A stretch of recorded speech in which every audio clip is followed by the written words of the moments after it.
Hi, I'm Grandpa Gerber, and I'm glad you're here. In my last video, we went over an average fasting day, and we broke down the processes that happen to me metabolically as I proceeded through a 16-hour fast, starting at 7 p.m. and going to 12 noon the next day. Now, sometimes I go longer depending how I feel. I don't recommend a 16-hour fast for everyone if they're just starting off. Maybe you want to do it in baby steps, like 10 hours, and then work your way up. Or you might want to just jump in there and do 16 hours. I'll be here to help you. I'll be here to encourage you. You can drop me a message through TikTok, whatever.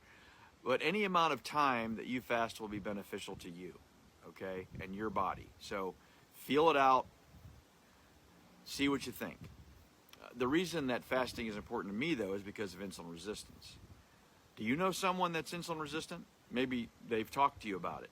They don't know what to do. This might be something helpful to share with them. The first thing to remember, though, that insulin resistance is kind of on a scale. Insulin resistance is kind of like this glass being too full. I can't put any more in it, just like you can't get any more insulin into your cells, okay, because they're resisting it. So what happens? It goes to your fat and stores it as fat. It's a struggle. We face sugar cravings, intense hunger, brain fog, fatigue after eating, and in advanced cases, there's mental health challenges like anxiety or depression. And you can imagine. And if you leave it unchecked, it can lead to more severe cases like high cholesterol, high triglycerides, fatty liver, prediabetes, and then eventually diabetes type 2, just to name a few. But the way I started to win was by understanding what ramps up insulin levels and what brings them down. It was at that point that I began to turn the tide. By integrating fasting, I was able to slowly lose my cravings and found that I no longer needed to have in-between snacks. So I effectively was able to say goodbye to snacking and overeating. And this was done by embracing fasting as a tool to switch my fat burning from the food I'm putting in my mouth constantly to the food and the fat that's already in my system, namely the fat.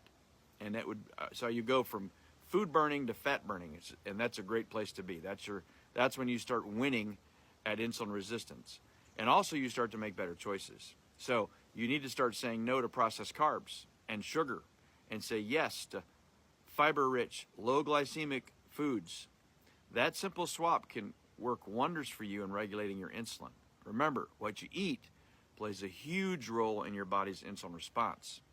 Then, as you start to feel better and lose weight, which you will do, you will feel more motivated to begin to make the transition from a sedentary lifestyle, which we find most of us are in, to one that's more active. In fact, you'll start to have new energy and motivation. Maybe you can use that to start taking daily walks. And then eventually, maybe you want to add some resistance training like dumbbells. All of that is a guaranteed way to boost your body's ability to handle an insulin better. Now, these solutions may sound simple, and that wasn't my intent. Change is hard, but these are powerful solutions when you want to reverse insulin resistance. I hope this has been beneficial.